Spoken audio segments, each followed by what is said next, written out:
finalement, à la fin, on est très perplexe à savoir qu'est-ce qu'on nous a raconté, une histoire drôle, une histoire triste. Je crois qu'il y a vraiment les deux.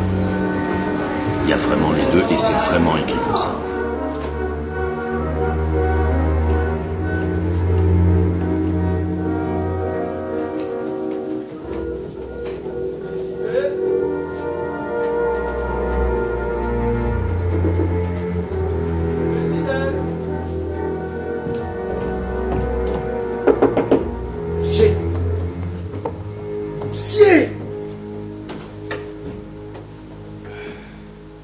C'est Cicel. Monsieur Pantaglaise. Pardon, hein. C'est Cicel. Pardon, non, non, mademoiselle, je n'aime pas ces violences. Lui rêvait. Non. Monsieur Dufondu, là, écoutez, hein. C'est Cicel simple et il ne plaît pas. J'ai rêvé, c'est certain. Salut, au bon dernier matin. Pantaglaise, c'est une espèce de poète, philosophe, un peu à l'écart du monde, de la société, de la ville dans laquelle il vit. Un personnage un peu naïf, qui a un peu des idées toutes faites et arrêtées sur beaucoup de choses, et qui vit dans une espèce de bulle à part. Que suis-je? Philosophe? Pas tant que ça, puisque je m'attriste sur mon sort le jour de mon anniversaire. On démarre comme une comédie, presque une comédie de boulevard, sur cet homme qui comprend pas bien ce qui lui arrive et qui finalement subit une espèce de malentendu et de quiproquo général à son égard de la part de tous les autres personnages qui l'entourent. Attendons les événements. De quelle nature seront-ils? Oh, qu'importe. Déjà, nous savons qu'il ne pleut pas et que nous sommes le 1er mai. Mais, ce qui m'incite à aller me promener. La journée promettant d'être belle.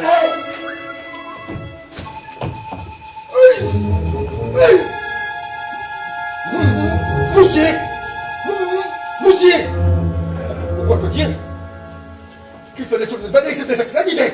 Oh, bah, j'ai dit ça, c'est une impression. Nous sommes au mois de mai, le joli mai. Belle journée! Bon, il n'y a plus besoin d'expliquer. Moi, je vais prévenir plus vite. Et c'est toi? Pantaglaise! Ben oui, c'est moi. Mais il ne maîtrise absolument pas que cette phrase est le signal d'une bande de révolutionnaires qui a décidé de faire un putsch contre l'État. Donc il se retrouve propulsé à la tête d'une révolution. Alors qui est-ce?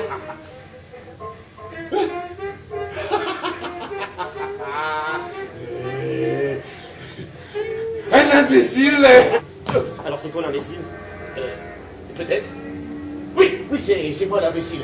Un imbécile parmi les autres. Cependant, j'avoue ignorer ce que je suis. Qu'est-ce qu'un imbécile? Es-tu l'imbécile? L'imbécile vite! Debout! Encore des soldats! Je ne sortirai pas vivant de cette caverne. J'ai vu 150 sentinelles qui m'ont demandé le mot d'ordre. Excellence! Les hommages. Voyez, le trésor est réglementairement gardé. Ah. Je vous félicite. Touchez, Excellence. Son Excellence permettra-t-elle que nous lui demandions le mot d'ordre? Rapport à la conscience.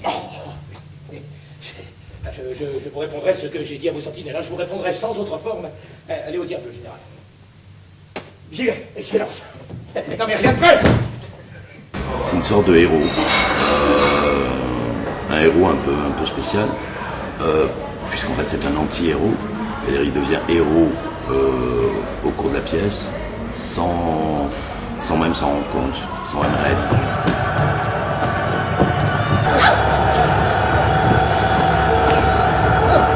Répétez ce que vous disiez à propos du temps. Que disiez-vous?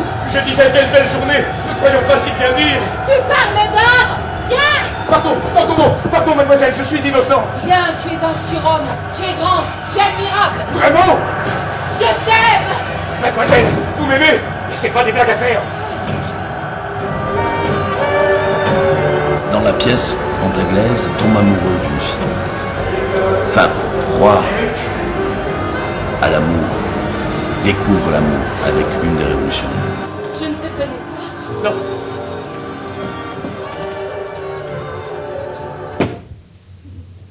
C'est toi.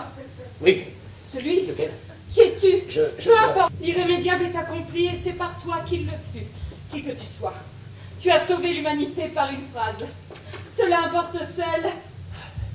Et moi, humble femme, je t'ai sauvé la vie. J'en suis fière. Tu as fait ton devoir. Vrai.